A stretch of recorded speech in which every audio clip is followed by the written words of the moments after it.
Notre affranchissement par la loi de l'esprit de vie en Jésus-Christ.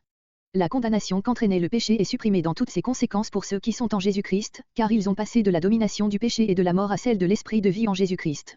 Dieu, en effet, les a élevés à cet état de justice, auquel la loi ne pouvait les amener, parce que la chair leur ôtait toute force, en envoyant son Fils dans une chair semblable à notre chair habitée par le péché, il a condamné cette habitation du péché dans la chair, et cela, pour que la justice commandée par la loi fût accomplie en nous qui marchons, non selon la chair, mais selon l'esprit. 1 à 4. La vie selon la chair et la vie selon l'esprit. Les aspirations et l'activité de la première se rapportent à la chair, celle de la seconde à l'esprit. Celles-là sont une source de mort, celles-ci de vie. Les premières, en effet, impliquent l'inimitié contre Dieu, la révolte contre sa loi, elles ne sauraient nous rendre agréables à Dieu. 5 à 8. La victoire sur la mort est assurée aux chrétiens, parce qu'ils ont l'esprit de Christ. Paul déclare à ses lecteurs qu'ils ne vivent plus selon la chair, si du moins l'esprit de Dieu et de Christ habite en eux, autrement, ils ne seraient pas chrétiens. Cet esprit donne la vie à leur esprit, quand même le corps est voué à la mort à cause du péché. C'est l'esprit de celui qui a ressuscité Jésus, qui habite en eux, il est puissant aussi pour rendre la vie à leur corps mortel. Septembre 2011. Verset 1. La vie nouvelle en Jésus-Christ, affranchie de la chair sous le régime de l'esprit, est le signe de notre adoption et le gage de notre glorification future, de notre victoire définitive. Verset 1 à 11. La vie en Christ, soumise à l'esprit, dans son opposition à la vie selon la chair, Christ en nous, principe de victoire sur la mort. Paul reprend le sujet de l'affranchissement du péché, qu'il avait commencé d'exposer à Romains 6. Les interprètes hésitent pour désigner l'idée à laquelle se rattache le don qui introduit ce nouveau développement. Quelques-uns pensent que Paul présente ce qu'il va dire de l'affranchissement du chrétien comme la conclusion de l'exclamation, Romains 7.25, grâce soit rendue à Dieu. D'autres pensent que l'apôtre, se reportant par-delà le morceau Romains 7.7-25, relie sa pensée à ce qu'il avait dit, Romains 7.16, de l'affranchissement de la loi. Mais la saisissante description de la lutte de l'homme sous la loi n'était pas une simple digression. Plusieurs estiment que notre proposition est plutôt la conclusion de Romains 7.25b, moi-même, moi, tel que je suis sans Christ, réduit à mes propres forces, je suis esclave, par l'entendement, de la loi de Dieu, mais, par la chair, de la loi du péché. Il en résulte que, en Jésus-Christ, je suis affranchi de cet esclavage du péché. Cette conclusion, sans doute, ne s'impose pas rigoureusement, mais c'est ici, comme le dit Schletter, la logique de la foi. Et l'on peut dire, à ce point de vue, que les affirmations de l'apôtre sur l'affranchissement du chrétien en Christ sont la conclusion hardie qu'il tire de la situation désespérée où se trouve l'homme luttant par ses seules forces contre la chair. Cette relation entre Romains 8 et ce qui précède subsiste donc, même si Romains 7.25 la fin du verset doit être considérée comme une interpolation. Dans Romains 8, Paul décrit les conséquences magnifiques de la délivrance en Christ, le renouvellement complet de la nature humaine et même de toute la création, et enfin il célèbre, dans un vrai chant de triomphe, l'assurance du salut fondé sur l'éternel et immuable amour de Dieu en Christ. Maintenant qu'ils ne sont plus sous la loi, à laquelle ils sont morts, Romains 7.6, ceux qui sont en Christ, c'est-à-dire ceux qui vivent dans une communion réelle et intime avec lui, n'ont plus à redouter aucune condamnation. Le terme aucune condamnation embrasse tous les effets du péché qui en sont le châtiment, la culpabilité qu'il fait peser sur nous et dont nous sommes affranchis par la justification, la domination du péché en nous qui entraîne notre mort spirituelle et physique et dont nous sommes affranchis par la sanctification. En Jésus-Christ, notre garant en présence de la justice divine, par notre union avec lui, nous sommes délivrés graduellement de toutes ces funestes conséquences du péché. Le texte supporte, pour ceux qui, en Jésus-Christ, marchent non selon la chair, mais selon l'esprit. C'est une glose de précaution contre la gratuité du salut. Ces mots ont été transportés ici du verset 4, où ils sont à leur place. Verset 2. Codex Sinaiticus, B, etc., porte, t'a affranchi, si c'est la leçon authentique, il faut admettre que Paul fait appel à ses lecteurs et à leur expérience de racheté. Il oppose celle-ci aux douloureuses expériences de l'esclave du péché, dont il avait parlé à la première personne, Romains 7.7-25. Ces paroles expliquent et motivent, en effet, la consolante affirmation du verset 1. Elles renferment la réponse à la question désespérée que se posait l'homme charnel, impuissant à accomplir la loi, Romains 7.24. L'esprit n'est pas l'élément spirituel qui élève l'homme au-dessus de la brute mais, comme l'indique le complément de vie, c'est l'esprit de Dieu qui crée la vie et qui la communique aux croyants. En parlant de la loi de l'esprit de vie, qui l'oppose à la loi du péché et de la mort, l'apôtre emploie ce mot de loi dans le sens de puissance réglée, de régime qui s'impose à la volonté, comparé Romains 7.21, Romains 7.23. On pourrait faire dépendre les mots de la mort directement du verbe m'a affranchi, mais il est plus naturel de les rattacher au complément de la loi, comme les mots du péché, qui précèdent immédiatement. Plusieurs rapportent le complément, en Jésus-Christ, au verbe m'a affranchi, mais, ainsi construite, la proposition ne serait qu'une répétition de l'idée exprimée au verset 1. Il vaut donc mieux considérer comme une seule locution les mots, la loi de l'esprit de vie en Jésus-Christ.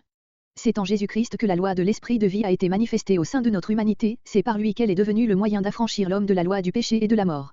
La loi du péché, c'est la puissance que le péché exerce sur celui qui est son esclave, Romains 7.21, Romains 7.23, note. C'est à tort que l'on a appliqué cette expression à la loi mosaïque, en se fondant sur Romains 7.9-13. Verset 3. Les versets 3 et 4 prouvés expliquent, car, l'affirmation du verset 2, en montrant comment la loi de l'esprit de la vie en Jésus-Christ nous a affranchis de la loi du péché et de la mort. Chose impossible à la loi grecque, en ce qu'elle était faible par le fait de la chair, on a proposé aussi de traduire, tandis que, aussi longtemps que, elle était faible, ou encore, l'œuvre impossible à la loi, en laquelle œuvre la loi était faible par le fait de la chair et de la résistance que la chair opposait à l'action de la loi. Quelle était cette œuvre que la loi était incapable d'accomplir? L'apôtre l'indique dans la proposition principale, Dieu a condamné le péché dans la chair. La chair, ce terme est pris dans son acception la plus générale, c'est la chair de l'homme, le domaine dans lequel le péché a établi son siège principal. Cette chair, corrompue par le péché, dominant sur l'esprit au lieu de lui obéir, entraîne l'homme à la mort, verset 6. Condamner le péché dans la chair, c'est établir que le péché n'a aucun droit à régner dans la chair, et, par suite, l'expulser de ce domaine dont il s'est emparé, mettre fin à son empire. Cette œuvre, la loi n'a pu l'accomplir, parce qu'elle était faible par le fait de la chair. Elle rencontrait une résistance invincible dans cette chair qui aspire à jouir et redoute de souffrir, qui paralyse la volonté de l'homme désireux d'obéir à la loi et l'entraîne à méconnaître même les conditions de son vrai bonheur. La faiblesse de la loi par le fait de la chair, l'apôtre l'a abondamment prouvé au chapitre précédent. Or, ce que la loi n'a pu faire, Dieu l'a fait, en envoyant son propre Fils dans une chair semblable à celle du péché et pour le péché, il a condamné le péché dans la chair. La formule par laquelle Paul exprime le fait de l'incarnation du Fils de Dieu, grec, en ressemblance de chair de péché, est remarquable. Elle évite également de n'attribuer à Jésus que l'apparence d'une chair humaine, ce qui serait le cas si l'apôtre avait écrit « dans une ressemblance de chair » et de le rendre participant de la nature corrompue de l'homme pécheur, ce qui résulterait de l'expression « dans une chair de péché ».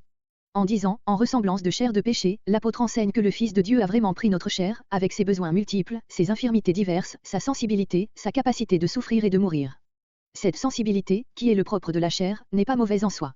Jésus a constamment maintenu sa chair sous la domination de l'esprit. Jamais les désirs de la chair ne l'ont entraîné hors de la voie du devoir de l'obéissance à Dieu, de la sainteté. Il n'a participé, à aucun degré, à la corruption de la nature humaine, au péché qui, depuis Adam, se transmet d'homme à homme, comme un funeste héritage. À ce point de vue, Paul peut affirmer que le Fils de Dieu n'a été qu'en ressemblance de chair de péché. C'est sur le complément, chair de péché que porte proprement le terme de ressemblance, il exclut l'identification complète de la chair de Jésus-Christ et de notre chair. Que, dans la pensée de Paul, Jésus ait été exempt de tout péché, cela ressort avec évidence de 2 Corinthiens 5.21. L'apôtre indique le motif de l'envoi du Fils de Dieu en ressemblance de chair de péché, quand il ajoute, et à cause du péché, grec pour ou touchant le péché, pour effacer le péché et réparer le mal causé par le péché dans tous les domaines.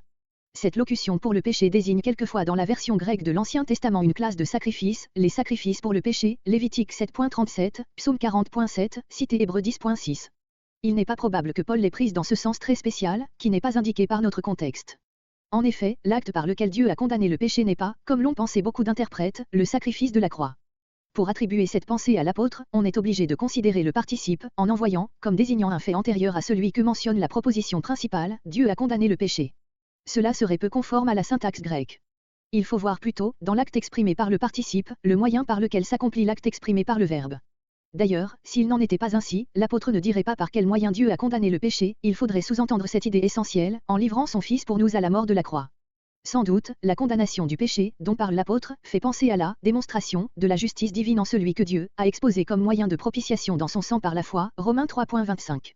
Mais il n'est pas probable que Paul revienne ici sur ce sujet de la rédemption par la mort de Christ pour nous. Il parle de la sanctification et de notre entier affranchissement du péché.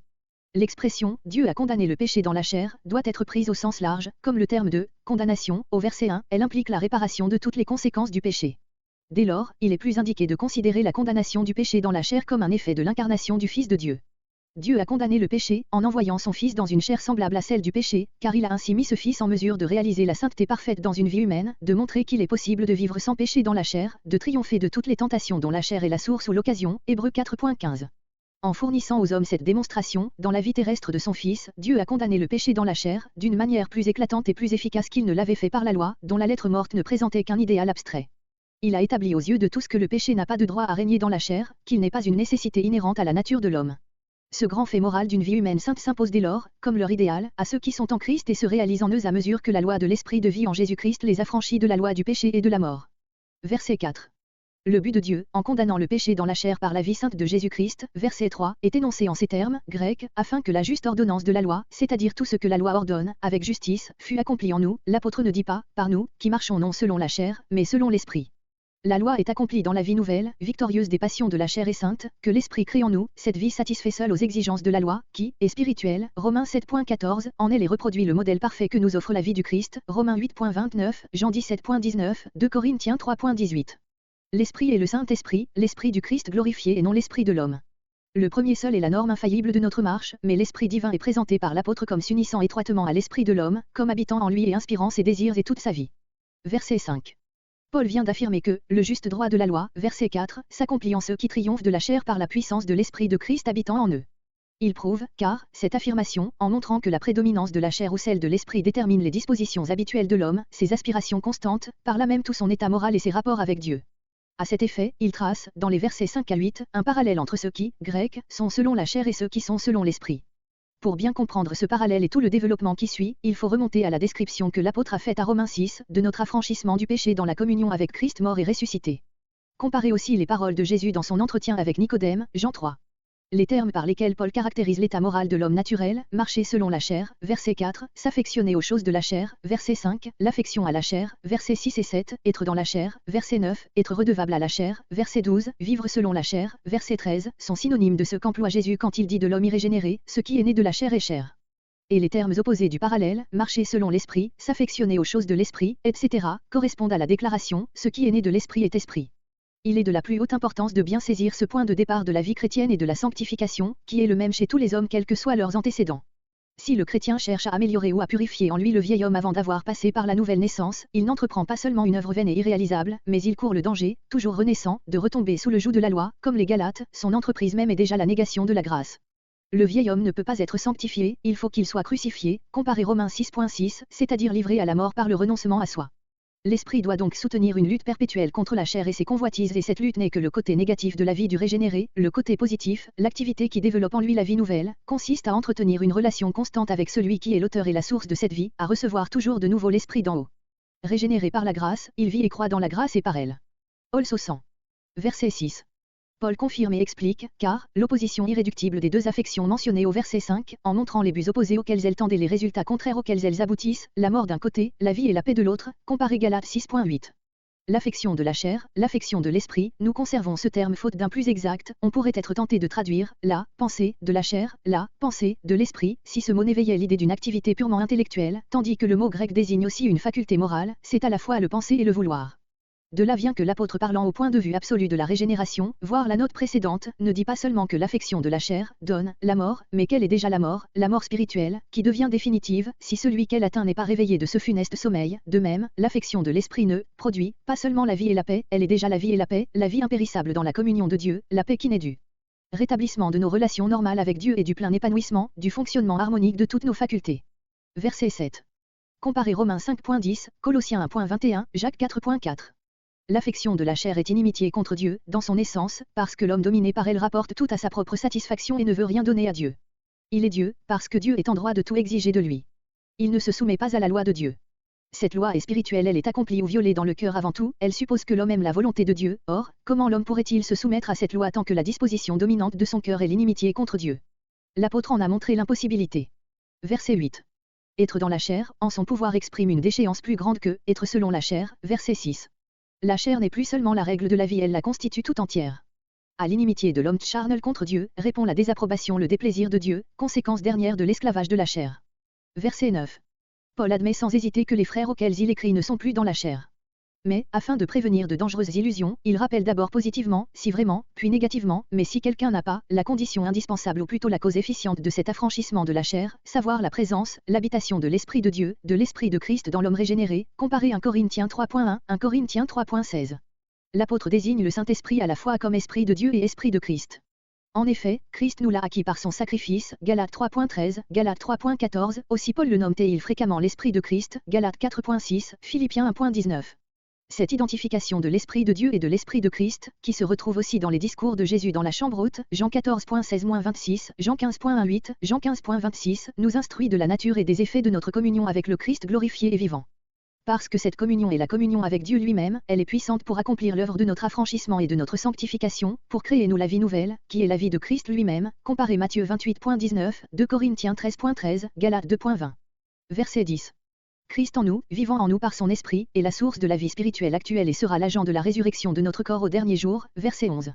Le péché, introduit dans le monde par la faute d'Adam, Romains 5.12, est la cause de la mort du corps, de même, la justice qui vient de Dieu, la justification saisie par la foi, est la cause de la vie de l'esprit, c'est-à-dire de l'organe par lequel l'homme entre en rapport avec Dieu et s'approprie la vie divine. L'antithèse des termes mort, vie, est absolue, parce que l'apôtre présente les choses telles qu'elles sont aux yeux de Dieu. Le corps est mort déjà, parce qu'il porte en lui la sentence et le germe de sa destruction, il est adjugé et voué à la mort, comme dit Bengel.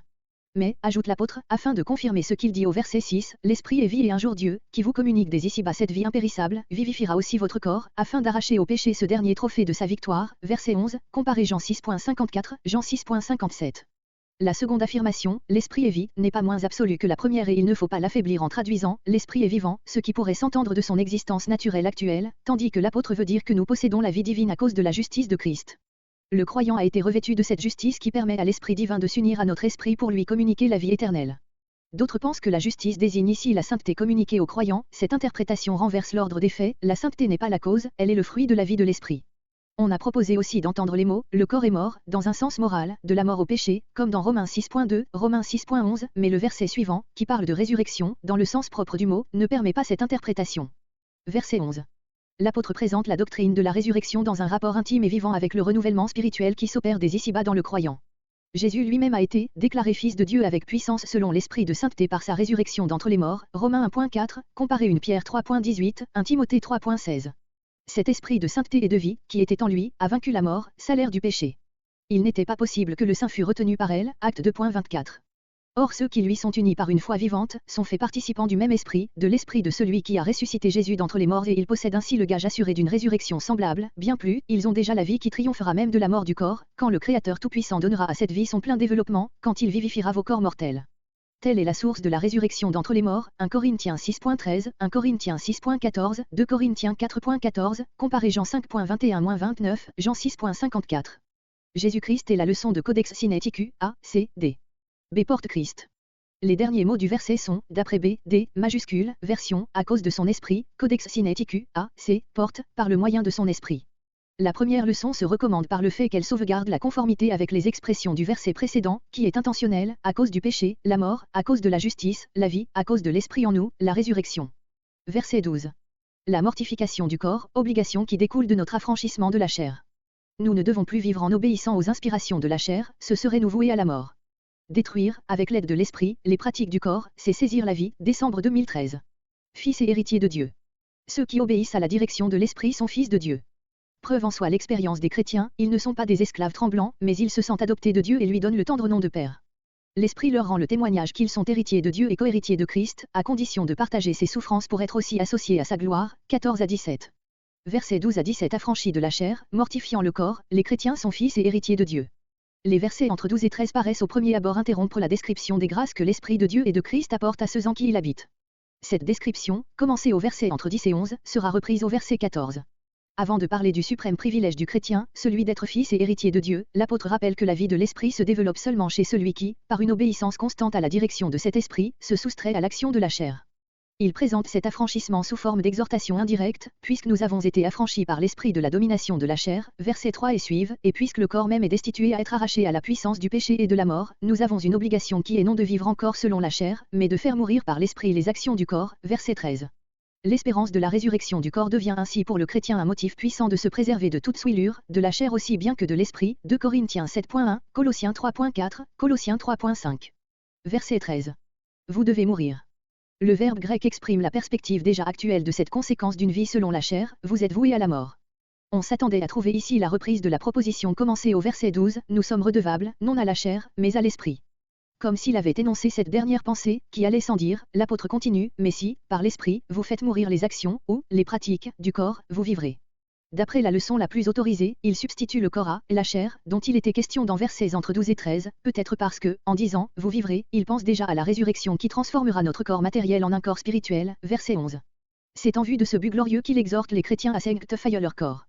Au reste, le corps actuel a sa vie propre, inspirée par les convoitises de la chair, qui tendent sans cesse à se transformer en actions et peuvent par conséquent être appelées les actions du corps. Les chrétiens ont le devoir de les faire mourir par l'Esprit, c'est-à-dire en obéissant constamment à l'Esprit de Dieu, en le laissant déployer sa puissance dans leur faiblesse. Jésus parle de même, d'arracher l'œil, de couper la main, qui nous font tomber dans le péché, Matthieu 5.29, Matthieu 5.30 comparé Colossiens 3.5, 1 Corinthiens 9.27. Verset 14. L'apôtre prouve et explique, car, l'affirmation qui précède, vous vivrez. Vous vivrez un jour de la vie véritable et éternelle, vous avez la garantie dans le fait que, conduit par l'Esprit de Dieu, vous êtes fils de Dieu. À cette opération puissante de l'Esprit de Dieu en lui, verset 13, l'homme reconnaît qu'il est fils de Dieu, né de Dieu, qu'il peut appeler Dieu son Père. L'Esprit de Dieu n'agirait pas en lui s'il n'était fils de Dieu. On a prêté aussi à l'apôtre la pensée suivante, ceux qui sont conduits par l'Esprit de Dieu sont par cette action même, élevés à la dignité de fils de Dieu. Mais Paul écrivait aux Galates, Galates 4.6, parce que vous êtes fils de Dieu, Dieu a envoyé dans nos cœurs l'Esprit de son Fils. L'Esprit donne à son tour à ceux qu'il conduit le sentiment intime, l'inébranlable conviction qu'ils sont fils de Dieu.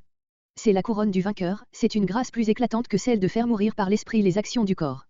Aussi l'apôtre ne dit-il plus seulement ceux qui vivent dans l'Esprit, mais ceux qui sont conduits par l'Esprit, montrant que l'Esprit doit être maître de notre vie comme le pilote est maître du vaisseau qu'il gouverne. Chrysostome. Verset 15. Cette grande affirmation que le chrétien est fils de Dieu, l'apôtre la prouve d'abord par la nature de l'esprit même que le chrétien a reçu, c'est un esprit filial, verset 15, puis par le témoignage intime que le Saint-Esprit rend à la conscience du croyant, verset 16. Nous n'avons point reçu l'esprit de servitude, l'esprit de l'esclave qui tremble devant son maître, pour retomber dans la crainte, grec encore pour crainte. La crainte était le sentiment dominant dans les rapports des païens avec leur Dieu, acte 17.22, et, à certains égards, dans ceux des Israélites avec le Dieu saint qui s'était révélé à eux au milieu des foudres du Sinaï, Exode 20.18, suivant, Ésaïe 6.5, Psaume 39.13. Cet esprit de servitude et de crainte ne vient pas de Dieu, l'homme pécheur en est pénétré dès qu'il sent son péché et constate le désordre que ce péché introduit dans ses rapports avec Dieu, Genèse 3.8, Genèse 3.10. À la place de cet esprit de servitude, le croyant a reçu l'esprit d'adoption. L'esprit d'adoption n'est pas simplement un sentiment filial, c'est l'esprit de Dieu lui-même qui nous est donné parce que Dieu nous adopte et fait ainsi de nous ses enfants, Galates 4.6, Éphésiens 1.5-8. Cet esprit met ceux qui le reçoivent dans un rapport filial avec Dieu, tout semblable à celui que Jésus, leur frère aîné, entretient avec son Père, Jean 17.21-23, il leur communique les privilèges du Fils. Par cet esprit, nous crions, Abba, Père.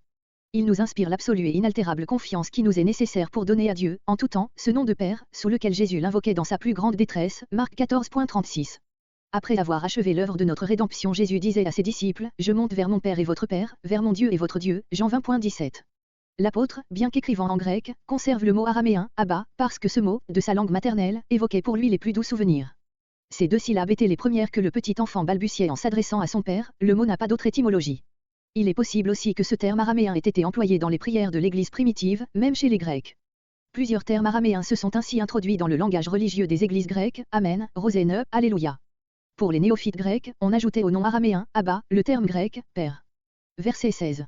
Grec, l'esprit lui-même témoigne avec notre esprit, c'est-à-dire que le témoignage qu'il rend à notre esprit concorde avec le sentiment filial que notre esprit éprouve, verset 15, et confirme ce sentiment. Les termes employés par l'apôtre nous montrent que, même quand nous avons reçu l'Esprit de Dieu, notre esprit en reste distinct. Dieu habite en l'homme par son esprit, le dirige, le sanctifie, mais la personnalité de l'homme ne se fond pas et ne disparaît pas en Dieu, l'Esprit Saint, don de Dieu à l'homme, reste distincte de l'esprit de l'homme. Rien n'est plus opposé au christianisme que les erreurs du panthéisme, qui nie la réalité et la permanence de la personnalité en l'homme et en Dieu.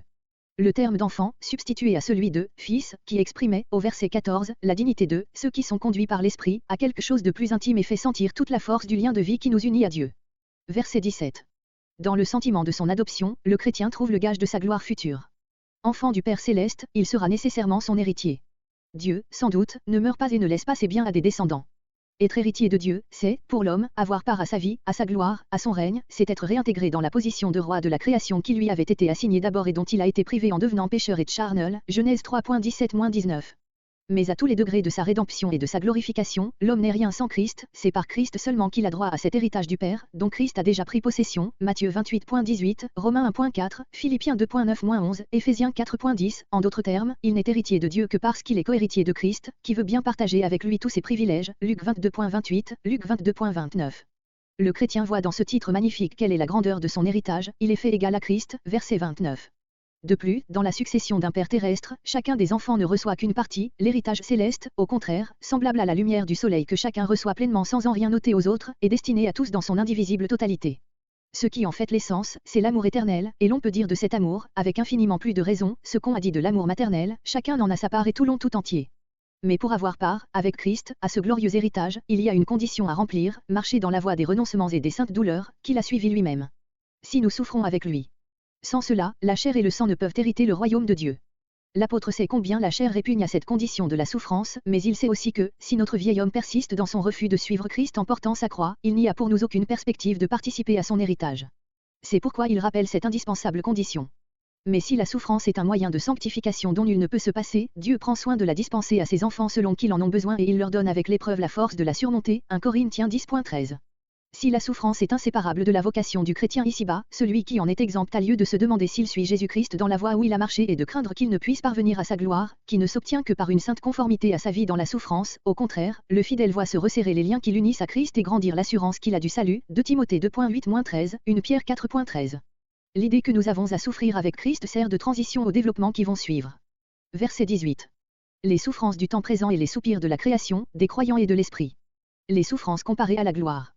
Il n'y a pas de proportion entre nos souffrances actuelles et la vie glorieuse qui doit être manifestée à nos yeux. 18. Le soupir de la création. La création est dans l'attente de cette manifestation des enfants de Dieu. Elle a été soumise à la vanité malgré elle, à cause de celui qui l'y a soumise. Elle espère être affranchie de cette servitude et avoir part à la glorieuse liberté des enfants de Dieu. Nous la voyons, en effet, comme en travail d'enfantement. 19 à 22. Le soupir des enfants de Dieu.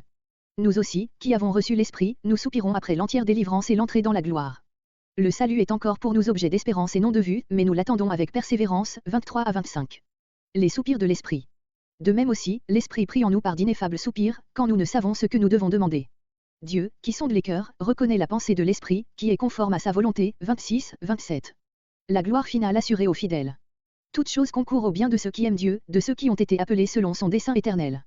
Il les a, en vertu de sa préconnaissance, prédestinés à être conformes à l'image de son Fils, premier-né de beaucoup de frères, puis il les a appelés, justifiés et glorifiés. 28 à 30.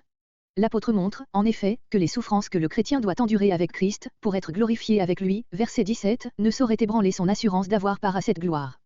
J'estime, dit-il, en énonçant, pour ainsi dire, le résultat d'une évaluation qu'il a faite, que les souffrances du temps présent, c'est-à-dire les épreuves inséparables de la vie d'ici-bas, ne comptent guère auprès des grecs ne sont pas équivalentes, ou dignes de, la gloire, grecque, devant être révélée pour nous ou en nous.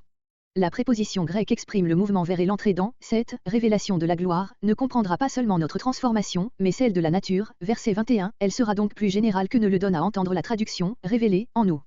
Dans 2 Corinthiens 4.17, 2 Corinthiens 4.18, Paul a établi la même comparaison entre la légèreté de l'affliction du présent et le poids éternel de gloire, et il motivait cette estimation par le fait que l'affliction appartient aux choses visibles qui ne sont que pour un temps, la gloire aux choses invisibles qui sont éternelles. En décrivant la gloire comme un bien à venir, l'apôtre indique pourtant qu'elle est déjà présente, car il ne dit pas auprès de la gloire qui doit être, mais auprès de celle qui doit être révélée, elle existe donc déjà, mais cachée. Il dit de même ailleurs, Colossiens 3.3, en termes plus clairs, notre vie est cachée avec Christ en Dieu. Attends-la donc avec confiance. Elle est déjà toute prête, elle attend tes souffrances. Ne t'afflige pas de ce qu'elle tarde encore, mais réjouis-toi à la pensée qu'elle est si grande, si ineffable qu'elle dépasse infiniment l'économie présente et que c'est pour cela qu'elle t'est réservée là-haut. Chrysostome. Verset 19. Grec, car l'attente ardente, littéralement l'attente à tête levée, de la création aspira, ou, saisie de loin, la révélation des fils de Dieu. Paul prouve, car, par le soupir universel de la création, que nous aurons certainement part à la gloire à venir, en dépit des souffrances que nous avons à endurer dans le temps présent. Cette preuve comme la conclusion du verset 1, voire la note, relève de la logique de la foi, si le salut est accompli virtuellement par la mort et la résurrection de Jésus-Christ, s'il se réalise spirituellement dans les croyants par leur justification et leur sanctification, il n'est point encore opéré extérieurement dans l'univers. Par notre corps, nous faisons partie de cette création qui souffre. C'est ce qui explique la contradiction qu'il y a dans notre situation, nous sommes sauvés et destinés à la gloire céleste, mais nous souffrons dans le temps présent et pour autant que nous appartenons à la création soumise à la vanité, verset 20. L'apôtre ne prouve pas seulement la certitude de la gloire réservée aux enfants de Dieu, il montre en même temps sa grandeur infinie, la délivrance de la création tout entière y est impliquée. Ce regard jeté en passant, versets 19 à 22, sur les effets les plus lointains du péché dans la nature, sur les souffrances dont il est la source pour tous les êtres et sur les temps bienheureux où tous ces ravages seront réparés, nous ouvre une perspective glorieuse, bien propre à raffermir notre foi ébranlée par la vue de l'immensité de la souffrance dans le monde entier. La création, ce sont tous les êtres, la nature entière opposée à l'humanité. Les chrétiens, en tout cas, ne sont pas compris dans ce terme, puisque c'est la révélation des fils de Dieu que la création attend et que, au verset 23, l'apôtre distingue nettement leur soupir du soupir de la création. On peut se demander si l'humanité naturelle est désignée par ce terme de création, ou du moins est impliquée dans ce que l'apôtre appelle de ce nom. On objecte à cette supposition que Paul ne dirait pas de l'humanité qu'elle a été soumise à la vanité non volontairement mais à cause de celui qui l'y a soumise, comparez Romains 5.12, Romains 1.18-25, et surtout il ne lui prêterait pas cette universelle aspiration à la rédemption, comparez Romains 3.9, suivant. Si l'on oppose à cette explication, qui voit dans la création la nature entière, que l'apôtre ne saurait prêter un soupir, un ardent désir, une attente à cette nature composée en partie d'êtres sans intelligence et sans conscience d'eux-mêmes, en partie d'objets inanimés et insensibles, on oublie que ce n'est là qu'un symbole saisissant des souffrances qu'endurent tous les êtres doués de sensibilité, des convulsions qui agitent le monde matériel, de la lente et constante destruction de l'univers. La révélation des fils de Dieu aura lieu au retour de Christ qui manifestera quels sont ses vrais disciples et les introduira dans la gloire de son règne, Colossiens 3.4, Jean 3.2, Matthieu 13.43. Verset 20. L'apôtre fait allusion à un châtiment qui a exercé ses effets sur la création tout entière.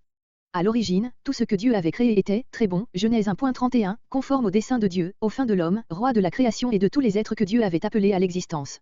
Nulle part ne se voyaient des éléments de désordre et de destruction ni ne s'entendaient les cris de la douleur.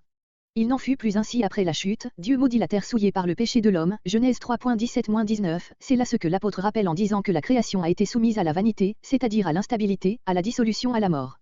Dès lors, en effet, tous les êtres vivants ne parviennent péniblement à la plénitude de leur existence que pour déchoir et périr, la conservation momentanée d'un seul coûte la vie à des milliers d'autres, partout règne le travail, la lutte, la souffrance, la mort.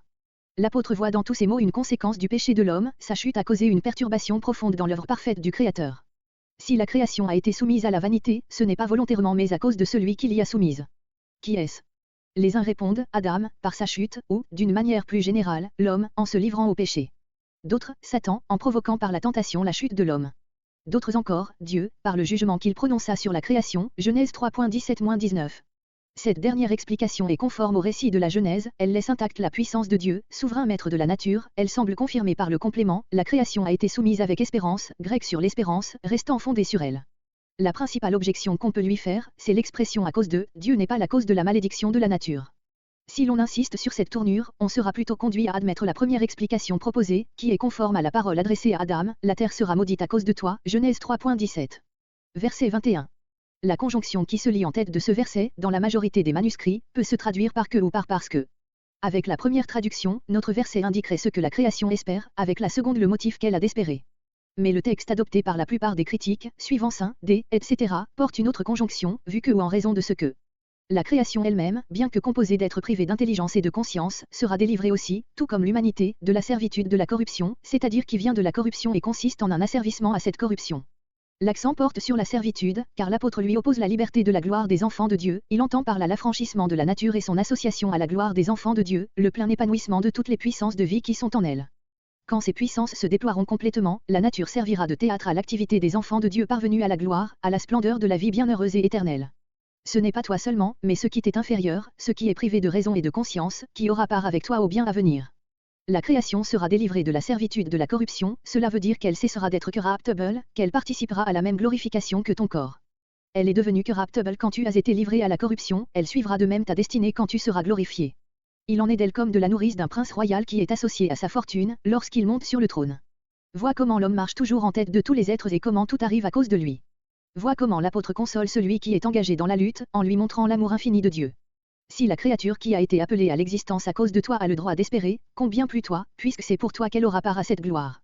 Chrysostome. Comparé, sur ce renouvellement de toutes choses, Matthieu 19.28, Acte 3.21, 2 Pierre 3.13, Apocalypse 21.1 et suivant, ainsi que les déclarations qui se lisent déjà chez les prophètes, Ésaïe 11.6-9, Ésaïe 55.12-13, Ésaïe 65.17-25, Ézéchiel 34.25. Verset 22. Paul trouve une confirmation, car, de l'espérance qu'il vient d'exprimer au verset 21, dans le soupir universel de la création, sa logique est ici, comme au verset 1 et au verset 19, la logique de la foi. Ce que l'apôtre appelle le soupir de toute la création, c'est, au fond, l'instinct de tout être vivant, qui repousse la souffrance et la mort, son ardente aspiration à en être délivré, à vivre toujours et pleinement. Cette aspiration n'est pas vaine, ce désir sera un jour accompli. C'est pourquoi l'apôtre appelle ces souffrances de la nature les douleurs de l'enfantement. Comme la mère en travail d'enfantement souffre pour mettre au monde l'enfant qu'elle porte dans son sein, ainsi la nature lutte sous les étreintes de la mort, afin de produire la création nouvelle et glorieuse qui doit sortir d'elle au jour marqué pour la révélation des enfants de Dieu.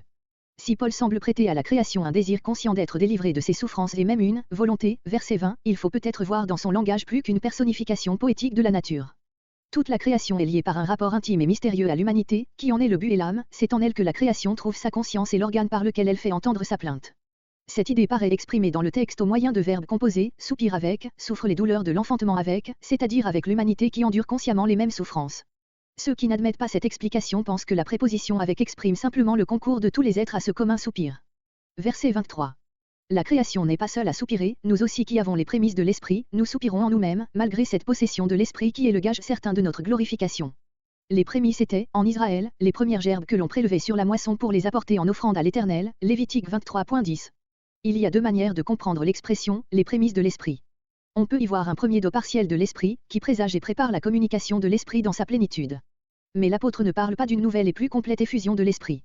L'Esprit, communiqué aux chrétiens dès à présent constitue, à ses yeux, les prémices, la moisson, qui suivra, ce sera la rédemption de notre corps, 2 Corinthiens 5.2-5. La rédemption du corps, c'est son complet affranchissement du péché et de la mort, 1 Corinthiens 15.54, sa transformation à la ressemblance du corps de Jésus-Christ glorifié, Philippiens 3.21. Cette rédemption du corps, Paul l'appelle aussi l'adoption, ce mot est pris ici dans un sens un peu différent de celui qu'il avait au verset 16 et Galates 4.5. Là, il désignait l'état de droit du pécheur que Dieu a reçu en grâce et reconnu pour son Fils. Ici, il s'applique à l'état de fait de l'homme qui aura pris possession de sa condition de fils de Dieu, qui aura remporté la victoire définitive sur le mal et qui jouira de la plénitude de la vie, dont tout l'être, en un mot, aura été rendu à sa destination primitive. Verset 24. Les versets entre 24 et 25 expliquent, car, pourquoi les chrétiens sont encore dans un état d'attente, verset 23, nous sommes sauvés, mais en espérance.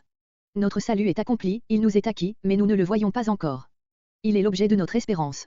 Or il est précisément dans la nature de l'espérance de posséder sans voir, la vue l'a fait cesser, grec, l'espérance vue n'est pas espérance, car ce que l'on voit, pourquoi l'espérerait-on encore? Quelques manuscrits omettent encore. B. Porte, qui espère ce qu'il voit. Mais d'autre part, comme notre espérance est certaine, Romains 5.5, nous pouvons attendre son accomplissement même au sein des plus rudes épreuves, avec patience et persévérance, le mot grec a les deux sens, c'est sur ce complément que porte l'accent. Verset 26. Après le soupir de la nature, verset 22, et le soupir des enfants de Dieu, verset 23, les soupirs inexprimables de l'esprit. L'apôtre avait opposé les deux premiers soupirs, non seulement, mais aussi. Verset 23, il assimile, et de même aussi, l'intercession de l'esprit au soupir des croyants, parce qu'ils sont de même nature. Grec, l'esprit prend part à notre faiblesse avec nous, à notre place. Le verbe grec présente l'image d'un homme qui saisit un fardeau avec et à la place de celui qu'il veut aider à le porter. La suite développe cette pensée. Le texte reçu porte nos faiblesses, codex sinaiticus, B, A, C, D, etc., notre faiblesse. On a entendu par notre faiblesse, nos défaillances dans l'attente persévérante sous le poids de l'affliction, verset 26, mais il s'agit plutôt de la faiblesse dans la prière, provenant de ce que nous ne savons pas ce que nous devons demander pour prier comme il faut. Par ces mots, qu'il ajoute immédiatement, Paul explique, car, ce qu'il appelle notre faiblesse.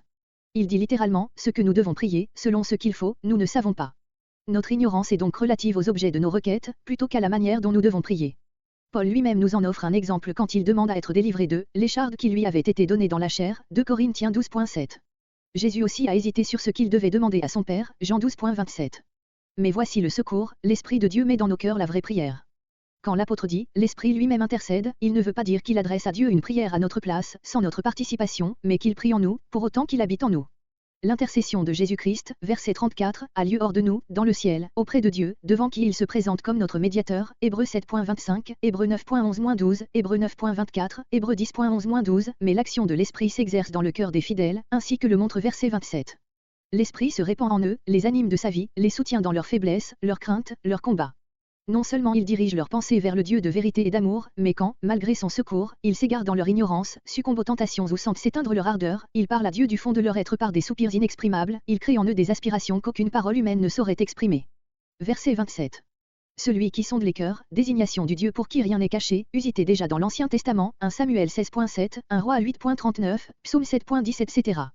Ce Dieu connaît la pensée, grec, l'affection, l'aspiration, les désirs les plus intimes, comparés, sur le sens de ce mot verset 6, note, de l'Esprit, c'est-à-dire de l'Esprit Saint en nous, lorsqu'il forme ces soupirs inexprimables qui, pour Dieu, n'ont pas besoin d'être exprimés. Dieu connaît cette pensée de l'Esprit, parce que c'est selon Dieu, c'est-à-dire d'une manière conforme à la volonté de Dieu et qui lui est agréable, que l'Esprit intercède pour des saints, pour des hommes consacrés à Dieu, comme tels, précieux à ses yeux. Il n'y a de vraie prière que celle qu'inspire à l'âme l'Esprit de vérité, de sainteté et d'amour. Et cette prière-là est certaine d'être exaucée. Verset 28. La mention de l'Esprit qui vient au secours de notre faiblesse, versets entre 26 et 27, a servi de transition entre la description du soupir universel, résultant des souffrances du temps présent, versets 18 à 25, et celle de la glorification finale, que l'apôtre aborde maintenant pour l'opposer à la première. Nous souffrons, nous soupirons, mais nous savons que toute chose concourt au bien des grec en bien na, ceux qui aiment Dieu. Toutes choses, toutes les créatures de Dieu qui ont en lui, la vie, le mouvement et l'être, tous les événements, dont aucun ne se produit sans qu'ils le permettent, concourent, grec travaillent ensemble, à un même but, le bien de ceux qui aiment Dieu. Le mal même n'est pas excepté, car, soit le mal moral, soit le mal physique, tout reste soumis à la volonté de Dieu qui par des voies mystérieuses, poursuit l'accomplissement de ses desseins de miséricorde et opère le salut, le bonheur éternel de ses enfants, versets entre 29 et 30. Exemple, l'histoire de Joseph, le rôle du peuple juif et de Judas dans la mort de Jésus. Les jugements de Dieu les plus sévères et les plus terribles, quoiqu'ils soient en eux-mêmes des châtiments du péché, peuvent être convertis en bénédiction pour celui qui s'humilie sous les coups de la justice divine et apprend à aimer Dieu. Alors le châtiment devient un moyen de grâce. Il faut insister sur ce complément, grec, à ceux qui aiment Dieu, dans l'original, il est placé en tête de la proposition et par là mis en relief.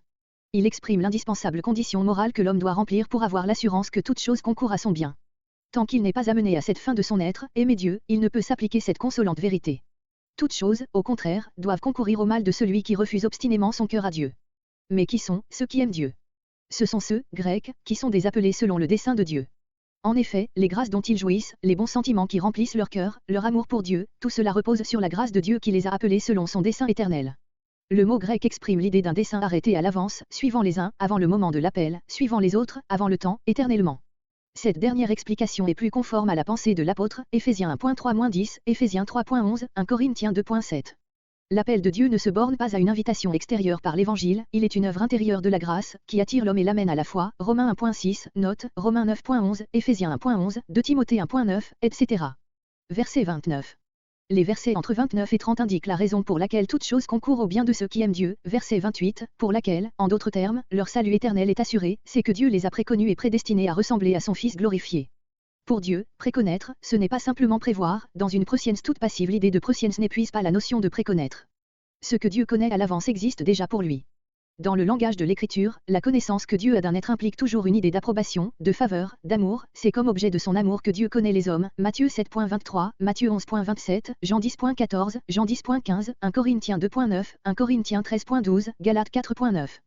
Préconnaître implique donc l'élection par grâce, comparé 11.2, aussi n'est-il dit nulle part que Dieu ait préconnu les méchants, ni qu'il ait formé un dessein de réprobation. Parmi les interprètes qui n'admettent pas ce sens du mot préconnaître et qui s'en tiennent à l'idée de la simple prescience, les uns sous-entendent, Dieu les a préconnus, comme étant ceux qui croiront, les autres, comme étant ceux qui aimeront Dieu, verset 28.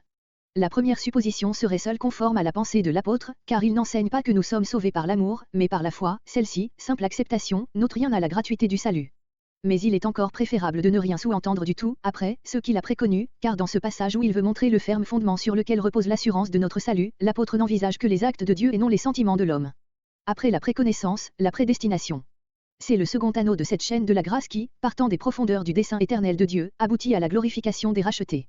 En disant que Dieu a prédestiné ou prédéterminé les élus, l'apôtre marque aussitôt à quel glorieux changement il les destine, à être conformes à l'image de son Fils, c'est-à-dire à revêtir la forme sainte et glorieuse que Christ a revêtue en entrant dans la gloire du ciel, à reproduire l'image de Christ, comme Christ reproduit l'image de son Père, 1 Corinthiens 15.49, 2 Corinthiens 3.18, 2 Corinthiens 4.4, Colossiens 1.15, Philippiens 3.21, 2 Timothée 2.12. Le but de la prédestination des élus à être conformes à l'image du Fils, c'est qu'ils glorifient le Père, sur la terre et dans l'éternité, 1 Pierre 1.2, Éphésiens 1.4 et suivants. Ils le peuvent d'autant mieux que, par leur transformation même, ils sont devenus une famille sanctifiée, où Jésus-Christ est le premier-né entre plusieurs frères. Oh! Si ce but glorieux de l'élection et de la prédestination avait été mieux compris et plus constamment envisagé. Les chrétiens auraient senti qu'il était l'objet d'un amour infini, qui les appelait à aimer comme ils étaient aimés et combien d'arides disputes eussent été remplacées par d'ardentes actions de grâce et de vives manifestations de charité fraternelle. Verset 30. Après avoir nommé la prédestination et son but, l'apôtre les actes par lesquels Dieu exécute, dans le temps et pour chaque élu à son tour, le dessein qu'il a arrêté par devers lui de toute éternité. C'est d'abord l'appel, ou la vocation, déjà mentionné au verset 28.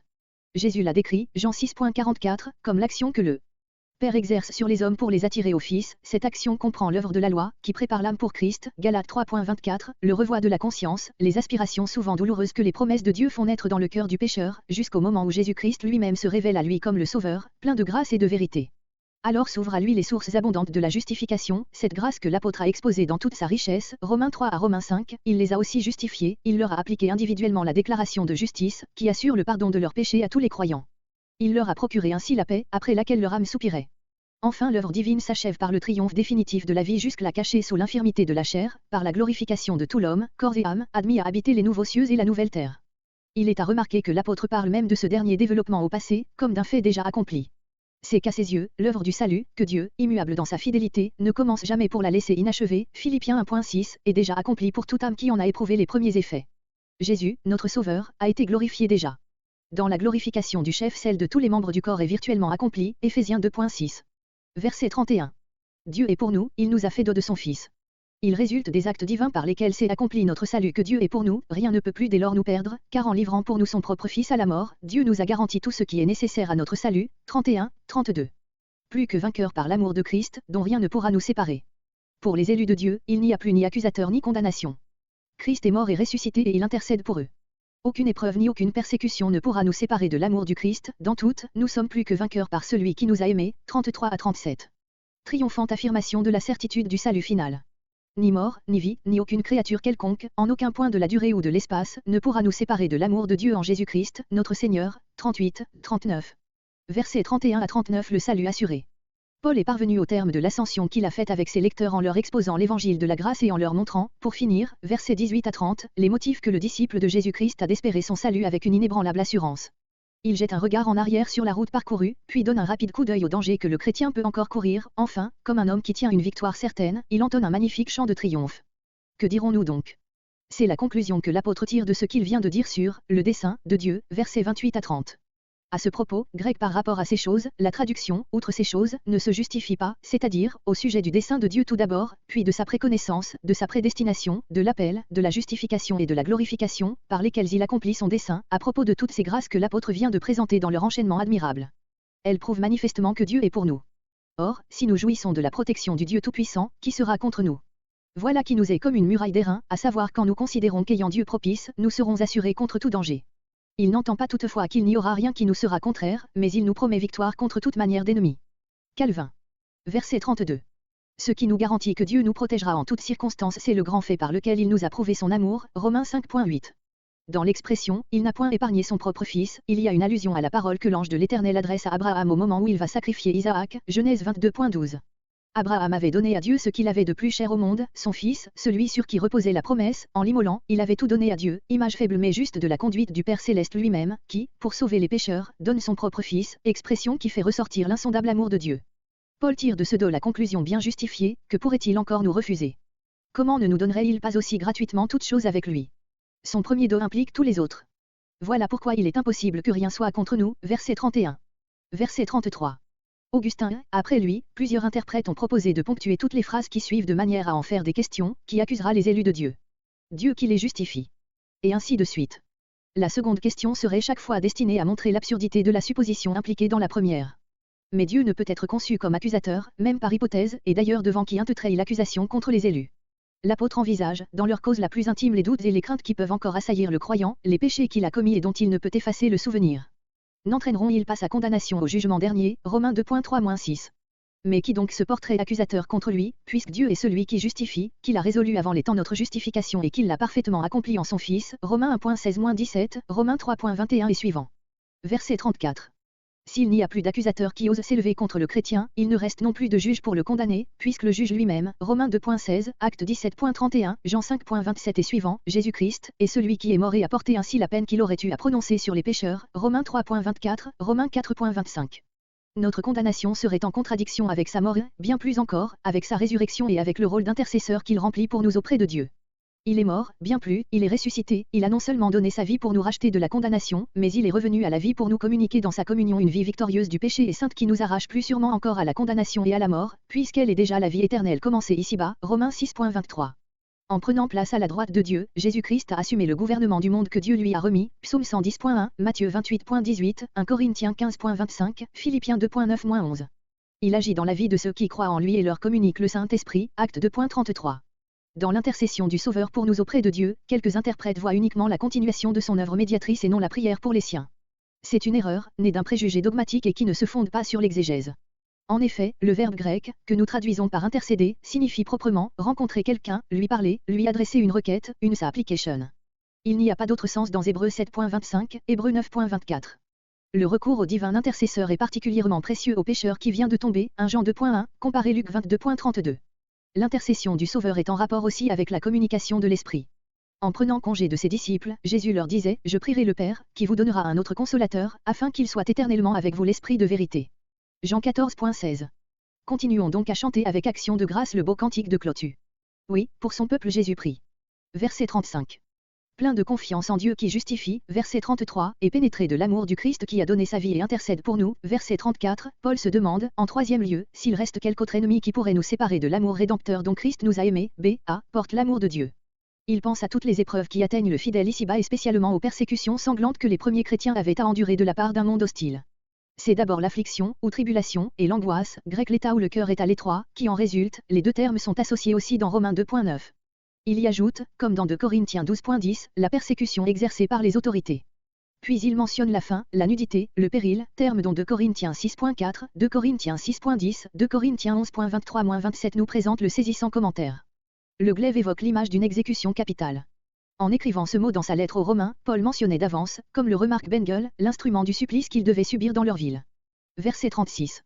Paul trouve la condition des disciples du Christ dépeinte dans une parole du psaume 44.23, où le psalmiste se plaint à Dieu des souffrances que les Juifs fidèles enduraient en un temps de cruelle persécution. À cause de toi, nous sommes livrés à la mort tout le jour, à toute heure du jour, nous avons été, Grecs, estimés comme des brebis destinées à la boucherie, la sentence a été portée, elle n'attend que son exécution.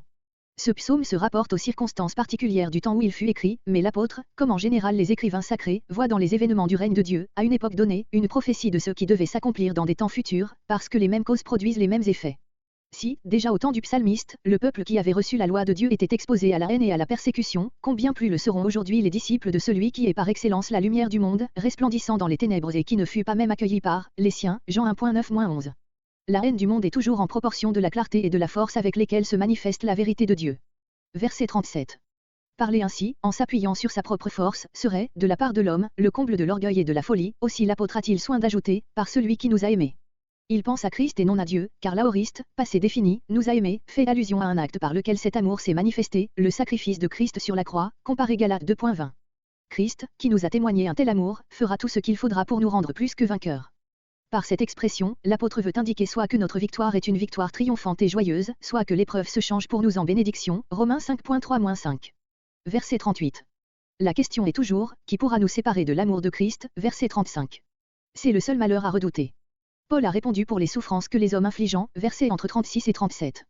Mais le chrétien n'a-t-il point d'autre adversaire ou d'autre péril à redouter? L'apôtre exprime sa ferme conviction, verbe au parfait, j'ai été et je suis persuadé, qu'il n'est aucune puissance sur la terre et dans le ciel, dans le présent et dans l'avenir, qui puisse nous séparer de l'amour que Dieu nous a montré en Jésus-Christ, verset 39. La mort, qui guettait sans cesse les premiers chrétiens, verset 36, ce roi des épouvantements, qui, dans tous les temps, soumet notre foi à la suprême épreuve, Christ l'a vaincu. Il traversera avec nous le sombre passage. La vie, avec ses 1000 occasions de dissipation et de tentation et tous ses douloureux et insondables mystères, pourrait-elle nous séparer pour toujours de celui que nous avons reconnu comme notre Sauveur? Non certes. Christ a la puissance de garder notre dépôt jusqu'au grand jour, 2 Timothée 1.12. Il éclaire pour nous, autant qu'ils peuvent l'être de ce côté du voile, les mystères qui troublent notre foi. À cette première antithèse des deux termes les plus généraux, mort, vie, l'apôtre ajoute l'énumération de tout ce qui pourrait menacer le croyant. Verset 39. Ces puissances adverses semblent groupées par paires. Anges des dominations. Il s'agit d'êtres appartenant au monde invisible. Les anges sont probablement de mauvais anges, des anges de Satan, 2 Corinthiens 12.7, car il est invraisemblable qu'un bon ange pût faire l'œuvre de mort de nous séparer de Christ. Dans Galates 1.8, Paul exprime une simple supposition. Les dominations sont des puissances opposées au règne de Dieu, comparé 1 Corinthiens 15.24, Éphésiens 6.12, Colossiens 2.15. Choses présentes et choses à venir. Les obstacles envisagés dans cette antithèse sont rangés sous la catégorie du temps. L'antithèse suivante est déterminée par la catégorie de l'espace. Hauteur et profondeur. Il ne faut pas chercher à préciser ce que l'apôtre a voulu désigner par ces deux derniers termes, il les prend à dessein dans leur sens le plus général, pour qu'il embrasse tous les obstacles imaginables que le croyant pourrait rencontrer. C'est donc à tort qu'on y a vu l'opposition du ciel et de l'enfer, Éphésiens 4.8, Éphésiens 4.9, Psaume 139.8, ou celle de tout ce qui nous élève spirituellement, vision, etc. 2 Corinthiens 12.1, et de tout ce qui exerce sur nous une action déprimante, nous fait passer par les profonds abîmes de la tristesse, du doute et du désespoir, Marc 14.34 et suivant, ces applications spéciales ne sont pas indiquées dans le contexte. À la suite de la seconde paire se lit le terme isolé de puissance. Bien qu'il se trouve dans tous les majuscules, beaucoup de critiques estiment qu'il provient d'une très ancienne faute de copiste. S'il est authentique, il désigne d'une manière générale toutes les puissances quelconques que l'on pourrait supposer encore. De même, le dernier terme de l'énumération, également isolé, ni aucune autre créature, est destiné à mentionner n'importe quel être créé qui aurait été omis dans la nomenclature précédente. On a proposé aussi de traduire « quelque autre création ». L'apôtre émettrait la supposition d'une nouvelle création qui se serait substituée à la création actuelle et il se demanderait si, dans ce monde nouveau, nous pourrions oublier l'amour de Dieu en Jésus-Christ. À cette question il répondrait hardiment que rien ne pourra jamais ni nulle part en effacer le souvenir. Rien ne pourra nous séparer de l'amour de Dieu qui est en Jésus-Christ, notre Seigneur. Christ nous en est le garant, c'est en lui que nous le possédons. Dieu ne peut pas plus cesser de nous aimer que cesser d'aimer son Fils unique.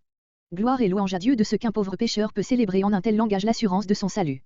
Paul termine ici l'exposé, commencé à Romains 1.16, de la doctrine du salut gratuit offert à tout croyant.